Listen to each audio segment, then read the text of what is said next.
Welcome to the season finale of Sheffield United here in Season 2. There is quite a bit on the line because there is the potential of 3 different European competitions we may well end up playing in next year. We have a game in hand on on Liverpool and Spurs above us, although Spurs actually a little bit further away. So 4th spot is probably the maximum possibility for us today, but it absolutely is a possibility. We've got 4 games to go. Arsenal also have 4 games to go. Liverpool just the 3. If we can win our first game, or at least our game in hand, then we'll be within 2 points of Liverpool, and if we can just beat them in terms of their results and Arsenal by just 1 match day, then Champions League football will be ours next year. Alternatively, we could lose all 4 remaining games, Chelsea could overtake us, and we could end up playing Europa Conference League next year. Or we could just stay exactly where we are, and it'll be Europa League next season. All 3 are a possibility, so we will pray that things go our way today, and we might just be playing on Tuesdays and Wednesdays rather than Thursdays next year. With regards to running, we've got Brentford initially, then West Ham and Newcastle both midweek, although thankfully there's a week in between those, but then the Norwich game with the season finale on the 19th of May is just a few days after the Newcastle one. So we'll have to manage the squad a little bit, but Brentford are the bogey team. And because of that, I'm going to sim this first one. I want nothing to do with Brentford when there's this much on the line. I don't trust myself against Brentford Football Club, so I am not going to even bother. That'll be the one that we sim. I didn't want to play Brentford, West Ham and Newcastle, then get to the Norwich game, who were bottom of the table, already relegated and absolutely dead, but I didn't want to get that far and then be in a position where ideally I'd want to play that game to have something to play for, because we obviously work the episodes the way that we do, where we play 3 and then sim up to 3 remaining in that month. Bury that, please. It's well worked, but it's not quite put away. Any other month, and I'd have simmed the Norwich one without any question, but just with the scenario of the season finale, it is what it is, and hopefully what it will be is Champions League football. But we need to get the better of Brentford first. They're a bogey team when I play them. I'm hoping that maybe the sim can break that duck. Through Ollie McBurney. Oh! Tuba was arriving. Akpom was arriving, ready to just slam home with an open goal in front of him. We've been the better side, but the goal hasn't yet arrived. Backing in. Oh! Oxlade-Chamberlain nearly making the breakthrough. Will take the corner himself and have a second go at it. Oh! Tuba shot saved. A goal is coming. I'm sure of it. It won't arrive yet. Have a crack, why not? Oh, come on. But at the minute, Brentford are having the better of the final few moments. We need to score on this breakaway. Please. Referee's not going to allow the chance to manifest itself, and we get a 0-0 draw at home against Brentford, which is better than what we've been getting when we play them for sure. We had a number of good chances in that game, but unfortunately it wasn't quite to be for all 3 points.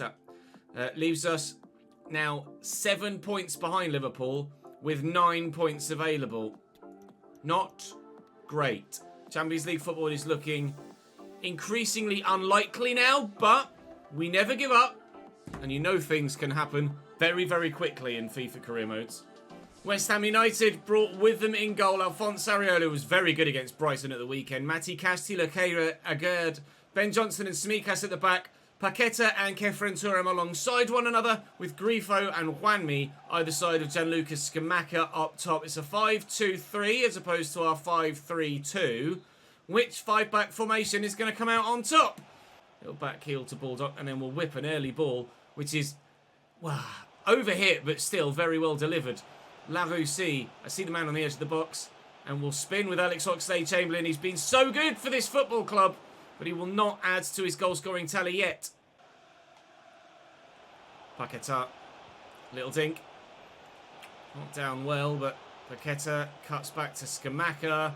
Space on the edge of the box for Kefren Turam, and talk about picking your spot. Wow, that's a hell of a finish. The only bit of quality in the game so far, and you can't really get much higher quality than that. Kefren Turam was a worldie for us in a previous save, but Jeez Louise, that's a worldie of his own in this one. Out of his feet with the first touch.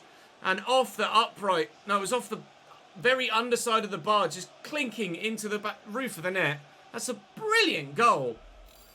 Right, we're up against it now. Kefren Turam's third goal only of the league season, and I definitely go as far as to say that that was the best of the bunch. Chamberlain, the old switcheroo.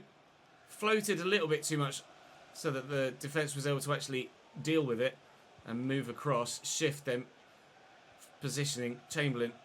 Come on, Chuba. You haven't scored in ages, it feels like. You have now, though. An immediate response from Sheffield United. We are level at Bramall Lane. When that goal went in, and it was the only thing that happened so far, I was particularly concerned that we might just be on the end of a dead 1-0 defeat.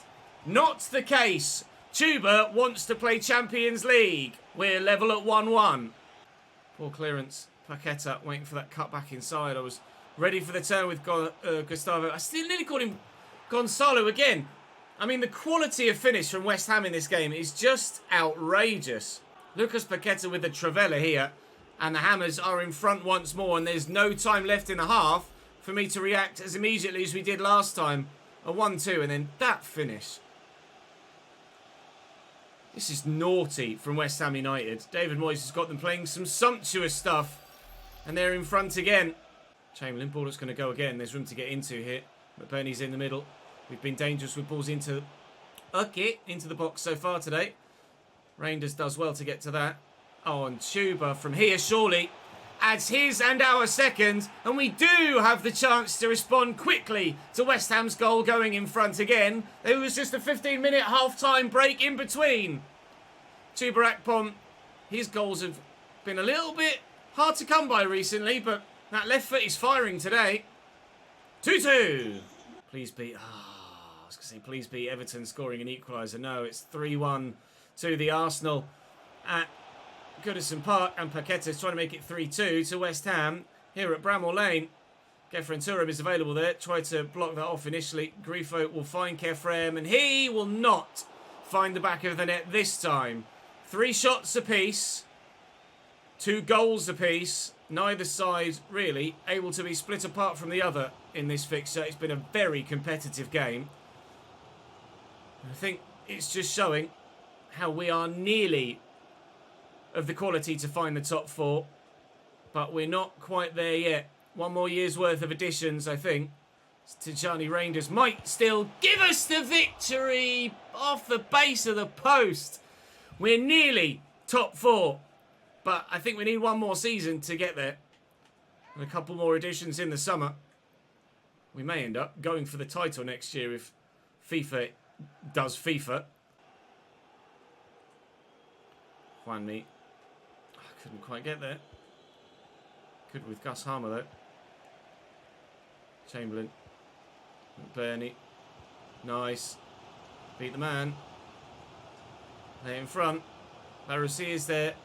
Here's Reinders.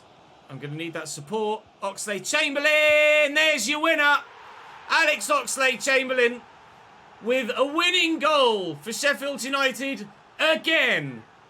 A game-changing goal. The equaliser, in fact, both goals against Arsenal when we came back from 2 goals down in that one and from 1-0 and 2-1 down with just 7 minutes to go. Finally, we are in front in this tie. That could be a European saving finish from Alex Oxlade-Chamberlain. Cash. Oh, it's nicely played. We responded very quickly to both of their goals to go in front. And so very nearly, they did the same to us.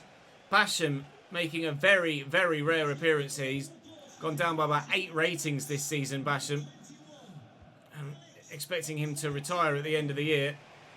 Can he have a part to play in the remainder of this fixture that sees us grab all 3 points? That's a goal kick. There's 3 minutes added on. And hopefully that is enough. Up we go, Wally. Just nod that down. Aguerd wins it, but Harmer's underneath this. Good touch. Caught from behind, was he? No. Dries Mertens off the bench here. He'll be leaving us at the end of the season. Austin Trusty, the centre-back, is just going to drive for the corner. And we're going to get not dirty with it, but certainly a bit of gamesmanship to take it to the corner, to waste the final few moments. That's a very important victory to come from being behind twice to make it to all 3 points shows the grit and determination in this side. Thank you, Chuba Akpom. Very much needed that. And in the Manchester derby at the top of the table, Man United might just have sealed the title with that set of 3 points. They have indeed. Your champions this year, after winning at the Etihad. What better way to do it for Manchester United fans? They're 9 points clear with 6 available. We are 4 points behind Liverpool with 6 available. We are 3 points behind Arsenal. We have Newcastle and Norwich next. Arsenal have Manchester United away and Leicester at home. Liverpool have Brighton away and Newcastle away. They are difficult fixtures. Ourselves, however, Newcastle next. They are the side that, of course, beat us in the Premier League, in the FA Cup semi-final to deny us the chance of any sort of trophy and silverware this season. Payback would be fantastic, especially if it keeps us in the hunt for Champions League.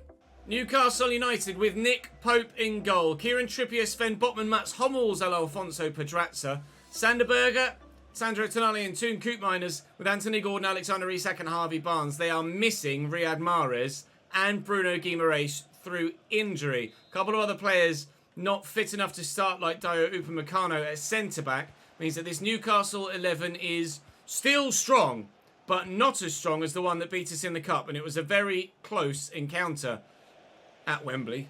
Look at that press early doors. That's why some of their players are tired if they've been playing like that recently from game to game. I'm hoping that Bramall Lane can become a fortress once more. It just was against West Ham. Oliver Burnley's gone the whole way himself here. We'll look for Chuba through that gap. Find the space. Look for the shot. And again, catch the keeper out. Didn't quite catch him napping. Nick Pope is alert in these early few moments. Christopher, I was going to say, it's going to have to be quick. Really good interception from the defender. This has opened up for Ollie McBurney, you know. Oh, Ollie McBurney's left foot is not the one. Maybe I should have tried a Trivela, Lucas Paqueta style. I'm not sure if a Trivela is the one for Ollie McBurney either. Of the 2 strikers we have that start, Chuba is the one that will stay longer term at the moment. Ollie McBurney has scored a decent amount of goals for us this season and is the better second striker we have with Ryan Brewster.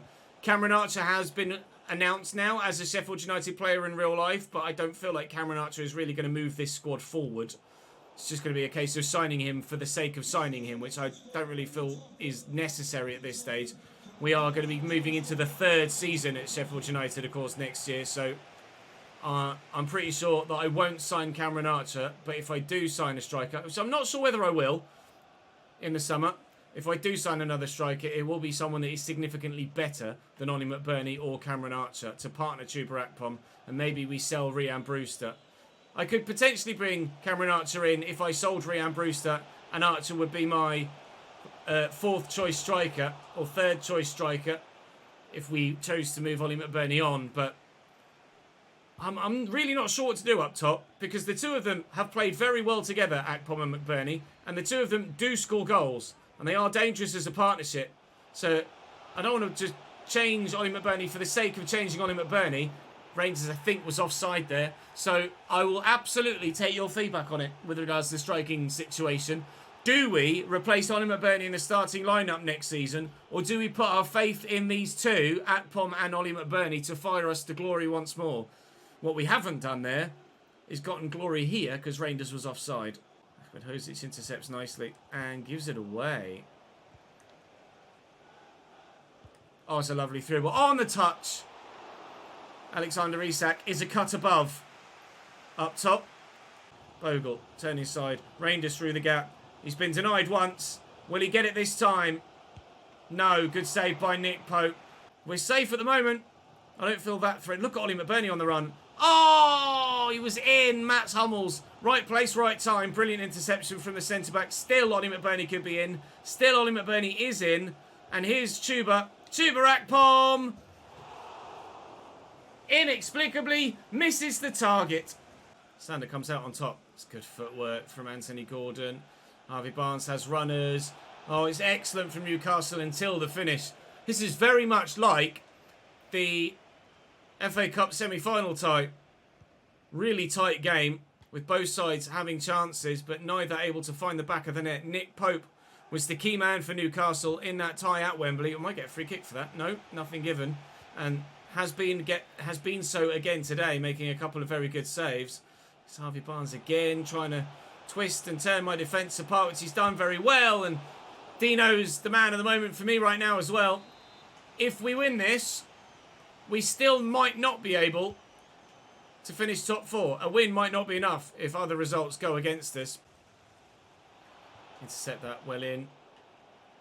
Oh, Chamberlain with nowhere to go, and somehow he's ridden that challenge. How on earth has he just done that? Reinders with runners, including Laroussi. Sven Botman is with me, but he's tired. Laroussi needs that support. There it is. Here's Reinders. Oxlade-Chamberlain in the box again. Alex! Had the chance to win us another one, and he's put it wide. We might not get a better chance now. Vinisosa off for Harmer, and Ryan Brewster on for McBurney. 15 minutes to find the winning goal. And then they've given it away. Both sides failing to find that clinical final ball in this fixture. And it's been the deciding factor at both ends of the pitch, really. Ryan Brewster. It's poor. It's just so bad in the pass. Again, just not having that final ball. Miggy Almiron off the bench here to try and change things for Newcastle. And Alexander Isak has options, one of which is Tonali! And just as they did at Wembley, with a very late goal, Newcastle deny us of achieving our goals. Be that an FA Cup final or some silverware, or be that Champions League football, Newcastle United might well be taking over from Brentford as the bogey team that stop us achieving. We threw everything forward, and in doing so, it opened up at the back. Sandro Tonali, with his 4th goal of the Premier League season, and practically the last kick of the game, wins it for the Magpies. It will be no more, I believe, than 6th place in the league this year for us, which is obviously an improvement on the 9th of last year, but it's not as good as we potentially could have achieved this season. They are a great side, and they do have a fantastic squad. They weren't at full strength today, but were still able to get the result that they needed. But with the chances we had to have done better. Manchester United extend their lead at the top of the table. 4th is beyond us now. Even if Liverpool lost, we physically can't catch them. We absolutely, definitively will 100% finish 6th. Villa can't catch us, and we can't catch Arsenal. The final match day of the season will decide who finishes in that 4th spot, but we are no longer in that fight. 1st place assured, 2nd place assured, 3rd place assured, 4th and 5th up for grabs, 6th assured, 7th and 8th up for grabs. Newcastle themselves could even finish in 7th and get themselves European football with a win against Liverpool on the final day, if they can do it at St James's Park. The bottom end of the table, Norwich actually aren't down yet. I thought they were absolutely dead and buried and gone. They are not. Fulham aren't either, despite being bottom.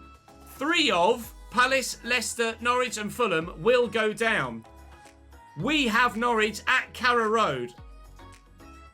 Fulham have Chelsea away, not a great fixture. Palace have Leeds away, not a straightforward fixture. And Leicester have Everton at home. That's the easiest of the 4. But with nothing on the line for me, I really don't think I'm going to do anything more than sim this next one.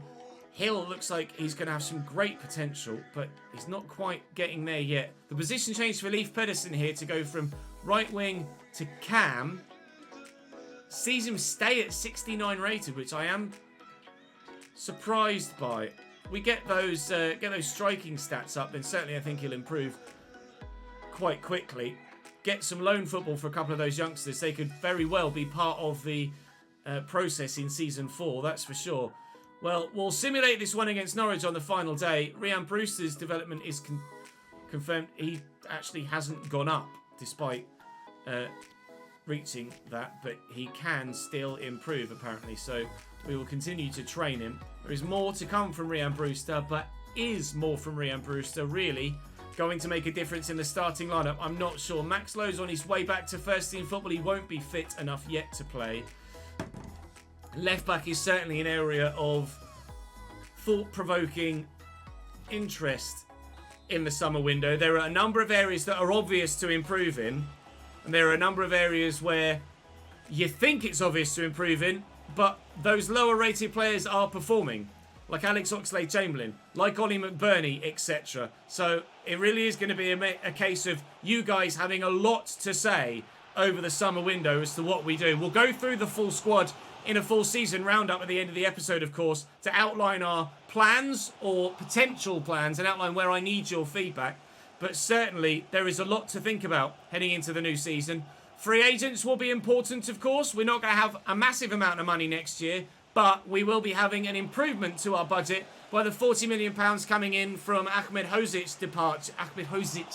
departure. So we'll concentrate on the Norwich game for now, and then we'll think about that in just a moment. He's in, Araujo, and the follow-up, still alive, corner.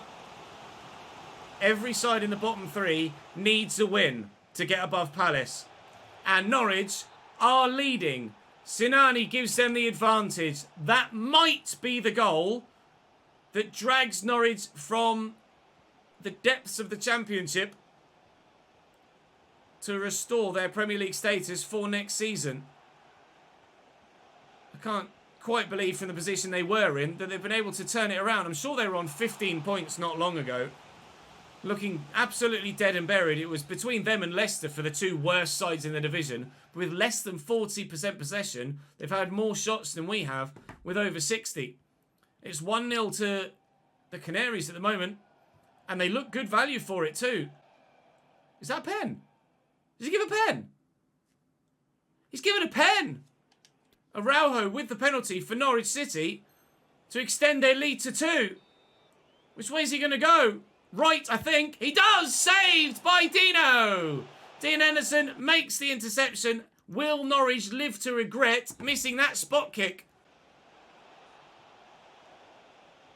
Oh, that's just another level of football, that. We haven't been able to put that sort of move together for a long time. That was beautiful to see. And Norwich immediately will regret not scoring that penalty because we've gone up the other end within 5 minutes and taken their lead away entirely. They could have doubled it. And it's just disappeared. Poof, in front of their eyes. Just potentially like their Premier League status for next season. A point isn't enough for Norwich. If they don't win this, they are down. If they'd have scored that penalty, would that have saved them?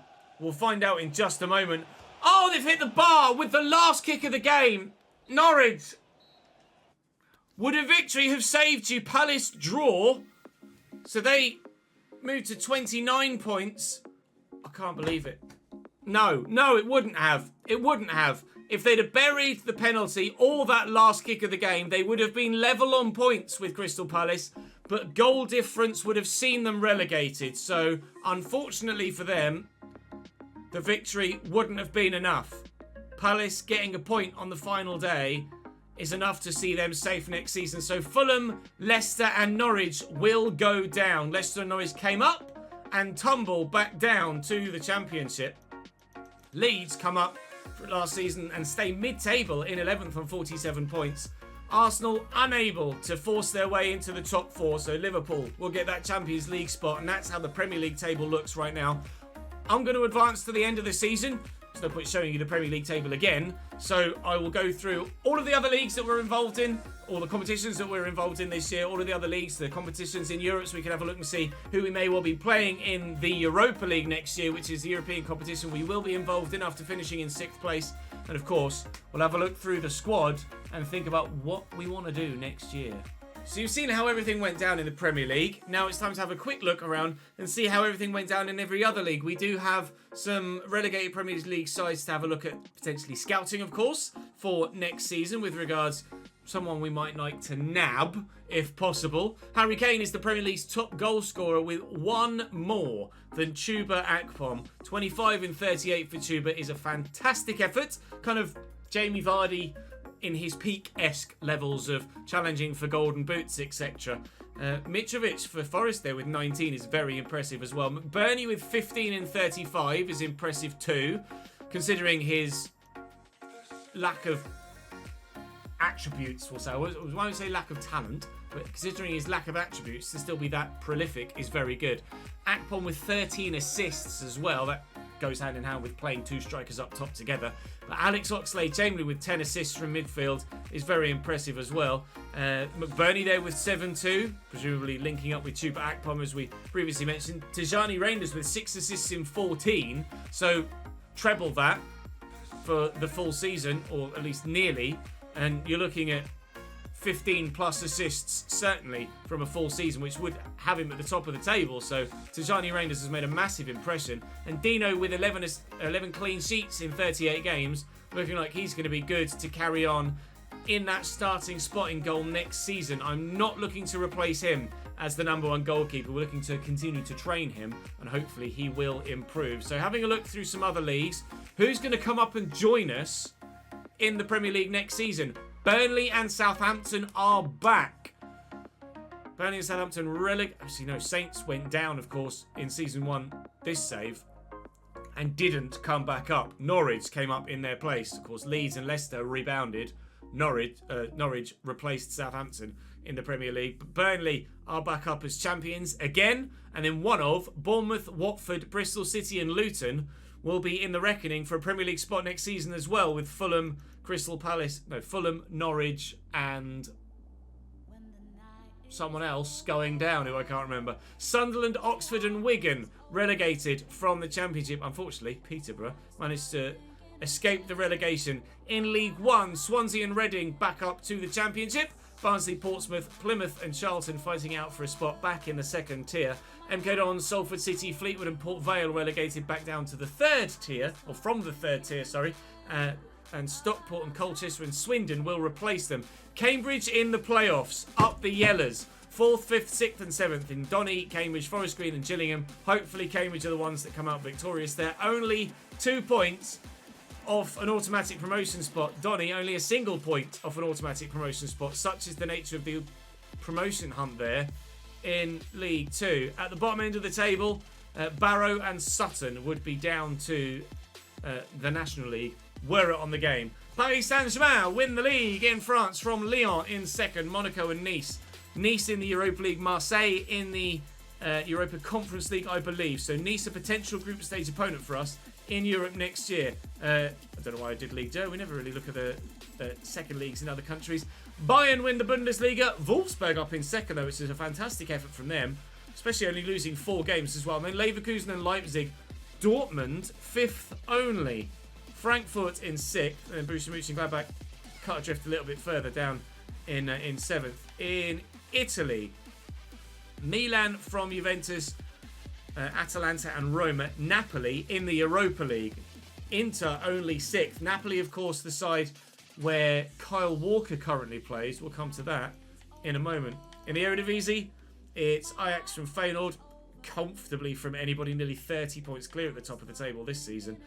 Very close at the top end of the League Portuguese, with Sporting and Porto battling out for the title. In the Scottish SPL, or the Scottish Premier League, the SPL, Rangers and Celtic, or Rangers from Celtic, should I say, and Al Ittihad, with all of the new players there, managed to win the title in Saudi Arabia. Barcelona by 9 points from Real Madrid, who were level on points with Sevilla, and Real Betis. Wow. Atleti's 6th. Not great. Not great, Atleti. Really not great at all from you. So, with regards what we think we might do ourselves, have a quick look at the objectives. The board are very happy with us. 85. Youth development, meh. Brand exposure. It was a streak of 15 games scored, not just score a goal in 15 games. And we only managed a streak of 9 goal-scoring games back to back to back. Short term, no, financially, we made a profit of 174 million, so perfect. And we've done a long-term financial one as well by increasing the club's worth by 50%. Domestic success-wise, so I'd finished mid-table. We finished 6th. Next year might be when they really kick on with their objectives with regards to Premier League finish. Last year was avoid relegation. We did. We finished 9th, and then they asked for mid-table. They could have said, quite realistically, finish top half. They asked for mid-table. Mid-table we got. Round of 16, they won in the FA Cup again. We achieved it, and we've still got 2 more seasons to finish in the top 4. No European objectives this year, but of course next season, absolutely. Abso-bloody-lutely we will, because we'll be in European football. With regards to Youth Academy first, I'm going to call up Pedersen and set him to loan for next season. I don't know as I'll do anything for the others. Maybe Carlos da Costa can go out on loan as well. Oh, he's too young. He's 15. So we'll promote Flynn. The others, nah, at this stage. But they've got decent potential windows, so there is some talent there, but it's not going to manifest itself in a time for us to be able to use it. So with regards to the squad hub, Amissa can go. Wesley's still going to be our backup. Dino hopefully will continue to grow next year. He's up 1 to 81 this year. Peaked, but hopefully will unpeak next year. Left back is an intriguing one. Max Lowe was out injured for 2 months, was it? 3 months at most. He's actually declined to 77 from 78. Laroussi is up 3 to 75, but now peaked. Between the two of them, there's not much to call other than the pace for Max Lowe. Between them, technically, there's really not much. Lowe's better in the pass. Lowe is a better player, but I think Laroussi gets sold. But Laroussi could continue to grow.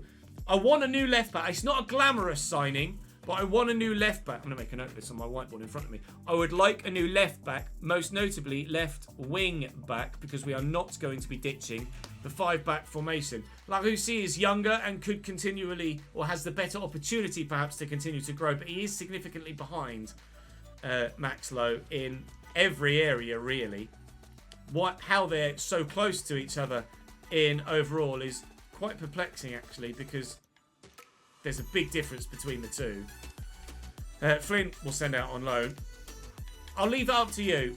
Do I keep Lowe as a backup and sign a new starter, or do I keep Laroussi as a backup and sign a new starter? It's your decision, comment section. Basham's going to leave us. Trusty's up 3, will continue to grow next year, I'm sure. Ahmed Hodic will leave us. Harry Maguire and Christopher Ayer will continue on at centre-back. We 100% will need a new starting centre-back next year. Without doubt. Right wing back. Bogle, still my starter, absolutely will continue to be so. I would like a new rotation right wing back, please. So, first team left wing back, second team right wing back. Bulldog out. Now, the option for centre-back could be swayed potentially, because Vinny Souza could be dropped to a centre-back within 2 weeks. So, Vinny at 82 could be changed to a centre-back. And that would fill that role, meaning then we would look for a CDM as opposed to a centre-back. I'll leave that one up to you. On my short list here on my whiteboard, I'll put centre-back / CDM for the first team.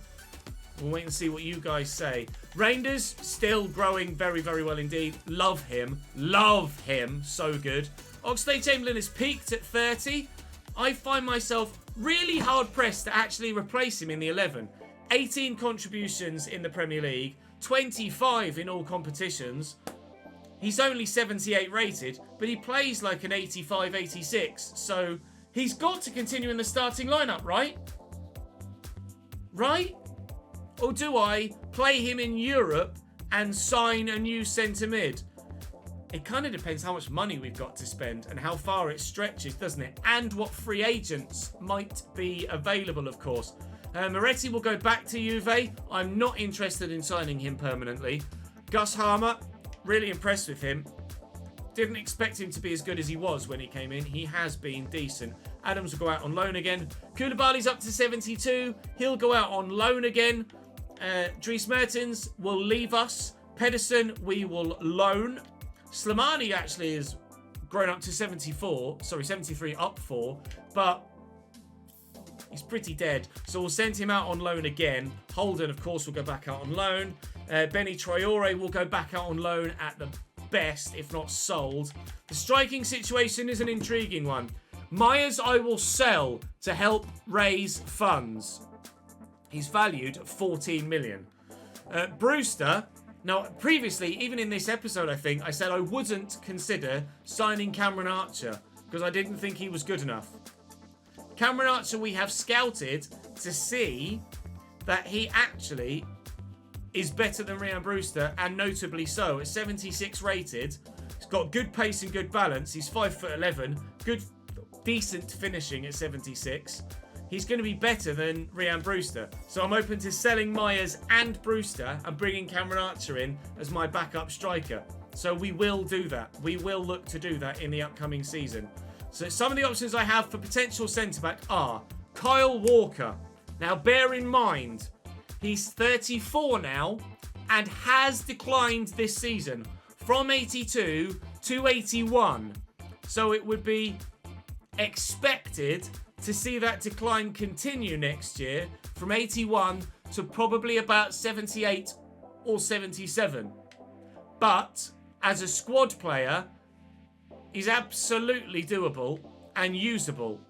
And still, even if he's declining at 81, 94 sprint speed, 79 acceleration, it's only going to be his physical stats that really suffer. And physically, he's good enough to be able to afford that little bit of decline. So Walker could be the backup right back and a backup centre back that we're looking for. Two players in one. That might be a no-brainer from Napoli. They're only Europa League as well, as we saw from the league finish earlier on this season.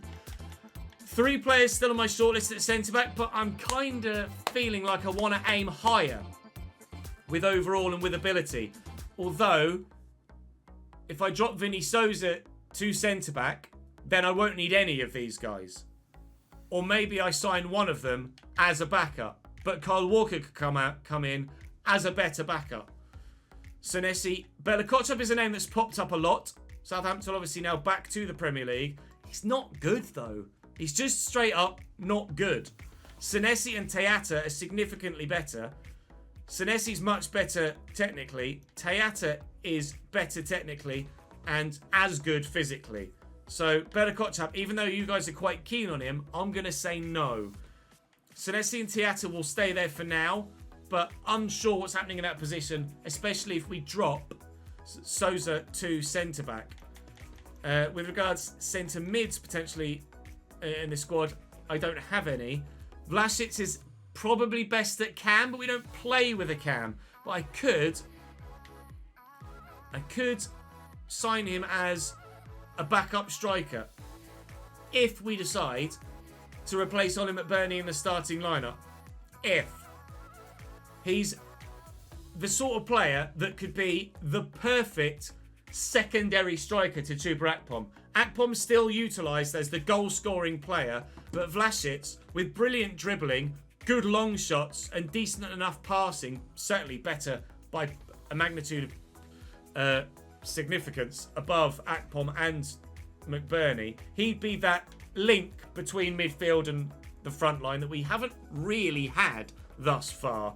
And he's decent enough in the finish as well and could be improved yet further. So Vlasic intrigues me. But with Cameron Archer definitely coming in, Leo Messi's still not signed by anyone, remarkably. But Jebison at 74 hasn't grown this year. I don't think we'll be signing Jebo back. Cameron Archer will be the striker we sign. You can see all of the Patreon players there. So that's the situation with the squad. I am looking for a backup left back, and you guys need to tell me which left back I sell. I'm looking for either a centre back and we keep Souza at CDM, or a CDM and we drop Souza to centre back. And then I am looking for a central midfielder too. I'm also looking maybe at a striker, but I'm not sure. It would be really harsh to drop Ollie McBurney after the season that he's had with 21 goals and 13 assists. Do we give Ollie McBurney one more year? Potentially so. Akpom speaks for himself, rather evidently. Do we give Ollie McBurney one more year? You might decide yes. Very well, you might decide yes. Brewster will leave. Archer will come in. We could maybe give McBurney till January and then make a decision. That's certainly an opportunity because that would give us somewhere to focus on in January. So maybe we do that. So don't focus on striker for now. Left wing back backup. Centre back or CDM starting. Right wing back backup, although maybe Kyle Walker. And then a starting centre mid. Probably to come in ahead of Oxlade-Chamberlain. But I'd be hard pressed. Maybe a higher rated centre mid that we would bleed into the starting lineup ahead of Oxlade-Chamberlain. But again, it would be harsh to drop him, given the nature of his performances this season. So we will play it by ear. It depends who's available in the free agents as well. Of course, that could really alter our plans and save us some money, because I'm not expecting to have that much money. We are going to get 40 million from Ahmed Hozic's sale, which is going to be important. I have, by hiring and firing scouts, just blitzed all of the Patreon money from the previous window. So we will have as much money to spend as is shown in game next year. Whatever we have, we can spend. I do have a couple more Patreon players to sell on, but I will do the whole scouting thing when we get that money in, and then I'll just waste it immediately so we know that what we have visually is what is available.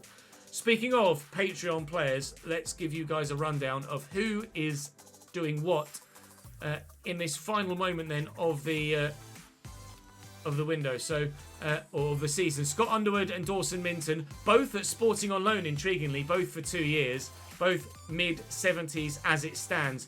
Colin and Connor out on loan as left wingers. Colin at Cadiz and Connor at Wolfsburg, both 77 rated.